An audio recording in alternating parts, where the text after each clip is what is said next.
The Hungry Town. The year 1776 arrived under the happiest auspices for Foolsburg. For a whole 6 years there were no fires, no hunger, no mass epidemics, no cattle plagues, and the townsfolk, not without reason, ascribed this unprecedented well-being to the simplicity of their superior, the Brigadier Peter Petrovich Ferdishenko. And indeed, Ferdishenko was so simple that the chronicler finds it necessary to underline this quality repeatedly and with special insistence as the most natural explanation of the contentment Foolsburgers experienced during his term as mayor. He did not interfere in anything, was satisfied with moderate tributes, willingly went to the taverns to chat with the publicans, in the evening came out to the porch of his house in a greasy housecoat and played slap the nose with subordinates, ate heavy food, drank kvass, and liked to garnish his talk with the endearment, brother buddy.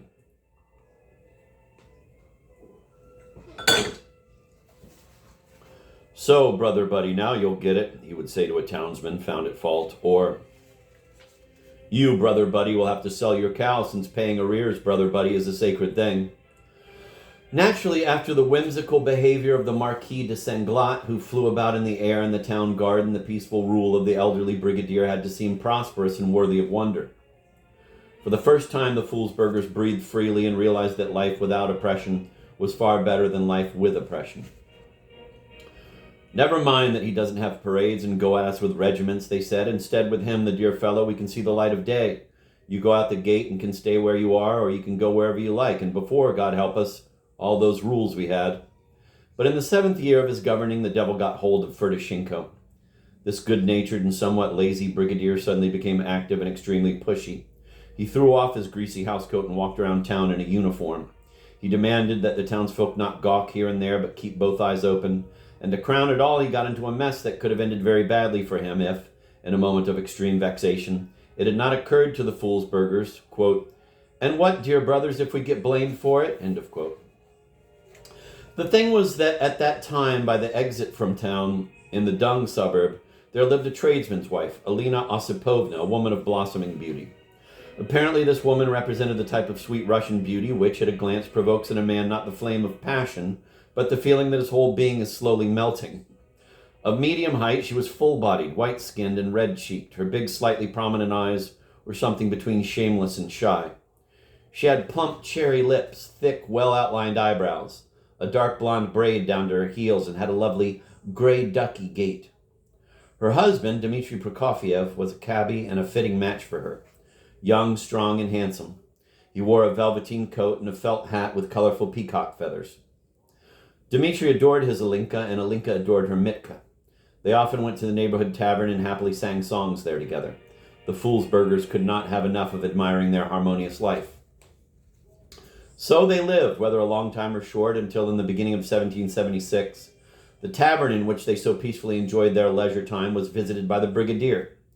He came in, drank a glass of vodka, asked the tavern keeper how much the number of drunkards had increased, and happening to catch sight of Alinka, felt his tongue stick in his throat. However, he was embarrassed to announce it in public, but walked outside and beckoned to Alinka. "Would you, good woman, come to live with me and love me?" asked the mayor. "And what would I do with you, mangy one?" Alinka replied, looking at him insolently. "I have my own good husband." That was all they said then, but it did not go well. The next day, the brigadier sent 2 veterans to stay in Dmitri Prokofiev's house with orders to act suppressively. He himself, having put on his uniform, went to the market and, to gradually accustom himself to strictness, shouted boldly at the shopkeepers. "Who is your superior? Tell me. Maybe it's not me, but somebody else?" Dmitri Prokofiev, for his part, instead of submitting and gently talking sense to his wife, talked uselessly, and Alinka, arming herself with an oven fork, drove the veterans out, shouting for the whole street to hear, "Look at our mayor, like a bedbug trying to crawl under a married woman's blanket."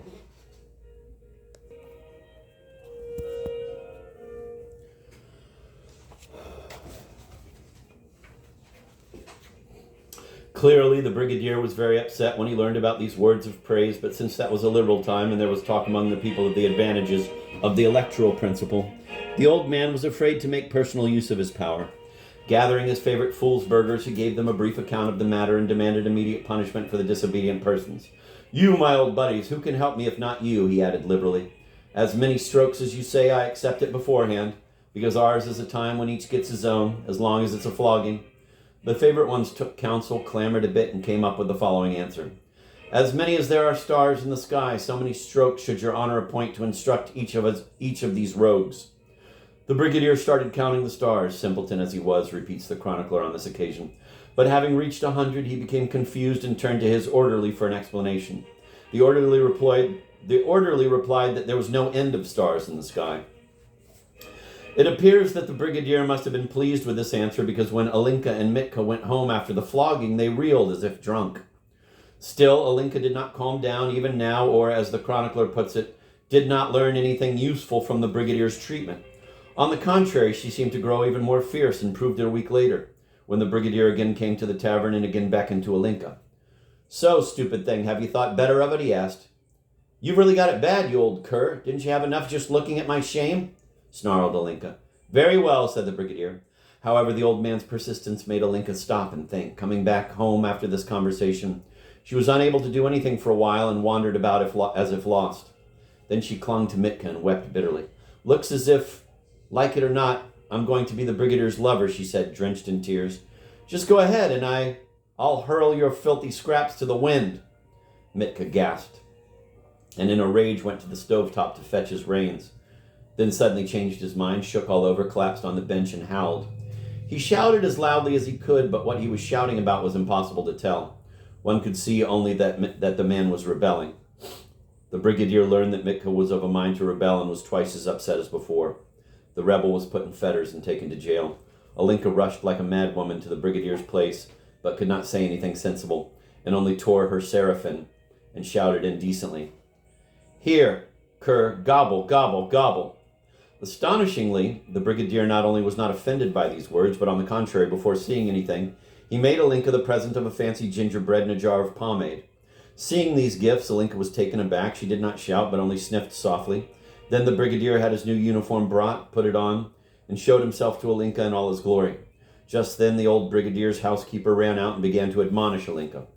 Well, what are you so sorry about, slattern? Just think, the smooth-tongued old woman said. The brigadier's going to bathe you in honey mead. Poor Mitka, Alinka replied, but in such a hesitant voice that it was obvious she was already thinking of surrendering. That very night a fire broke out in the brigadier's house, which fortunately they managed to extinguish at the very beginning. Only the archive burned, in which a pig had been placed temporarily to be fattened up for the feast. Naturally, a suspicion of arson arose, and it fell upon none other than Mitka.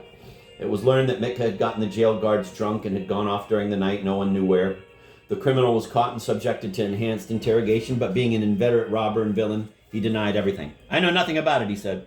All I know is that you took my wife from me, you old cur, and I forgive you for it. Gobble away.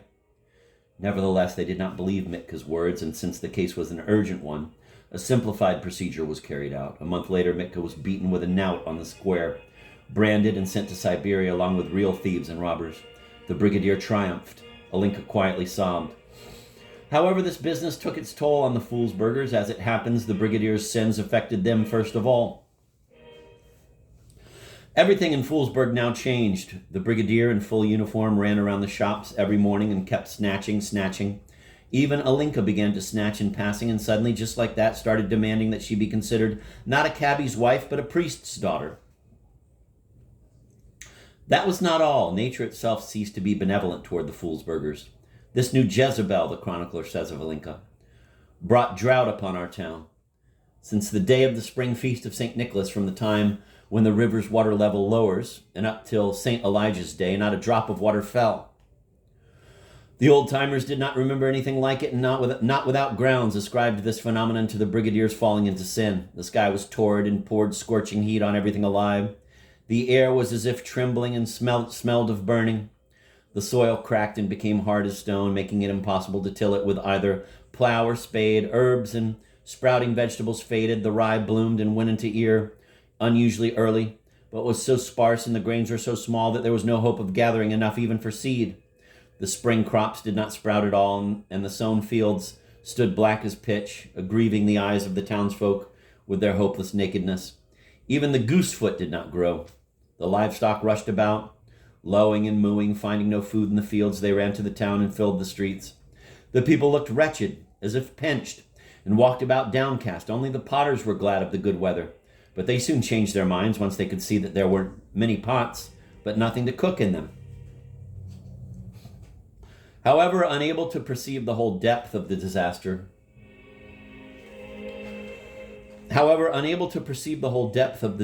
before them, the Foolsburgers did not despair.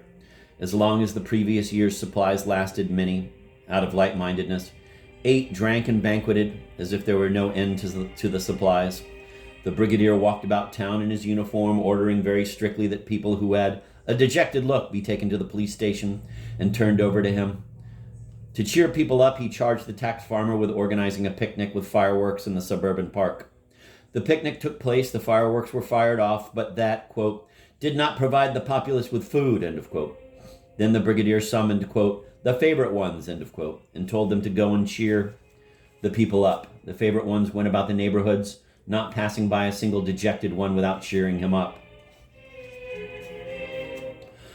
We're accustomed folk, some said. We're good at holding out. If you put us all in a pile now and set fire to us, we won't say a word against it. What's there to say, others added. We can hold out, since we know we've got superiors over us. What are you thinking? Still others encouraged. You think our superiors are asleep? No, brother. Maybe their one eye is sleeping, but the other one certainly sees everything. But when they stacked the hay, it turned out they did not have enough to feed the cattle. When they reaped the harvest, it turned out that the people also did not have enough to eat. The Foolsburgers were frightened and started visiting the brigadier's premises. So then, Mr. Brigadier, how about a bit of bread? Will you do it? They asked him. I'm doing, dear brothers, I'm doing, replied the brigadier. That's it, give it your best. At the end of July, useless rain poured down, and in August, people started dying because they had eaten all they had. They kept inventing food that would make them feel full. They mixed flour with chopped rye stems, but that did not make them full. They tried if it might be better mixed with ground pine bark, but they obtained no real satiety from it. This grub does make your stomach seem full, but it must be said, brothers, the food itself is empty, the Foolsburgers said among themselves. The markets were now empty. There was nothing to sell and no one to sell it to, since the town was deserted. Some died, says the chronicler. Some lost their minds and scattered in all directions. The brigadier, meanwhile, did not stop his lawlessness and bought Alinka a new broadcloth shawl. When the Foolsburgers learned of it, they were alarmed, and a whole crowd of them barged into the brigadier's yard. This isn't right, brigadier, you living with a woman you took from her husband, they said to him. The authorities didn't send you here to make us suffer calamities for your folly. Hold out, dear brothers. There'll be enough of everything. The brigadier tried to dodge. So then we agree to hold out. We're accustomed folk. But you think about what we say, brigadier, because who knows? Hold out we will, but some foolish fellows may turn up against us. Some foolish fellows may turn up amongst us. Anything can happen. The crowd dispersed peacefully, but the brigadier fell to thinking. He himself saw that Alinka was the source of all the evil, but he was unable to part with her.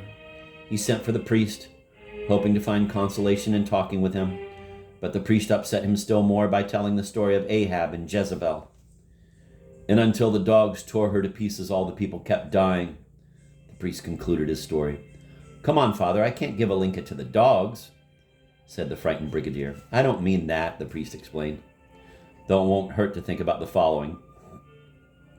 Our flock are all indifferent people. Earnings are small. Food is expensive. Where can a priest get anything, Mr. Brigadier? Oh, God has punished me for my sins, the brigadier moaned and wept bitterly. And so he sat down to write. He wrote a lot. He wrote everywhere. He reported thus, if there is no bread, then at least send soldiers. But he was not granted any response from anywhere to any of his letters. And the Foolsburgers were getting more and more importunate from day to day.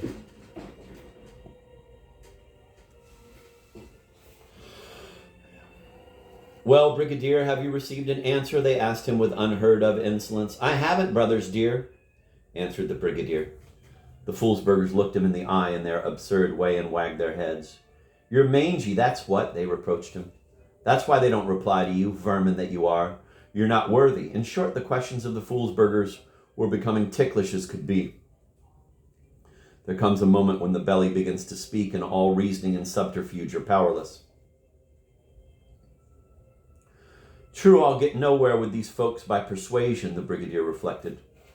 I need one of two things, either bread or soldiers, not persuasion. Like all good superiors, the brigadier allowed for this last idea only with regret, but it gradually sank in so much that he not only mixed soldiers with bread, but even began to wish for the first more than the last.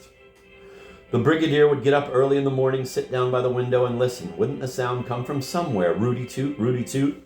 Scatter, boys, hide behind the stones, the bushes, 2 in a row. No sound came. As if God has forgotten our parts, the brigadier would say. And meanwhile, the Foolsburgers lived on and on. The young ones all scattered. They ran and ran, says the chronicler. And many of them did not get anywhere and perished. Many were caught and put in jail. Those considered themselves lucky. Only old people and small children who had no legs for running stayed home. At first, things eased up for those who remained, because the rations of those who had left slightly increased the rations of the rest. Thus they lived for another week, then again began to die. Women howled, churches were filled with coffins. The corpses of the low-born lay about in the streets unburied. The infected air was hard to breathe. There was a fear that famine would combine with plague. To prevent this evil, they formed a committee at once, wrote a project to set up a makeshift hospital for 10 beds, plucked lint, and sent a report to all places. But despite these visible signs of administrative care, the hearts of the townsfolk were already hardened. Not an hour went by without someone showing the brigadier a fig, calling him mangy vermin, and so on. To crown the calamity, the Foolsburgers became reasonable. Following a seditious custom established from time immemorial, they gathered by the belfry, began to fuss and discuss, and in the end chose from among themselves a spokesman, the oldest man in town, Evseich. They spent a long time bowing down to each other, the people to Evseich and Evseich to the people. The people asked him to do them a service, and he asked them to spare him. Finally, the people said, "You, Evseich, have lived so many years, have seen so many superiors, and you're still living." That was more than Evseich could bear. "I've lived many years," he cried, suddenly flaring up. "I've seen many superiors. I'm alive." He said it and wept. His old heart leaped in him, and he prepared to serve, adds the chronicler. Evseich became a spokesman, and in his heart decided to tempt the brigadier 3 times.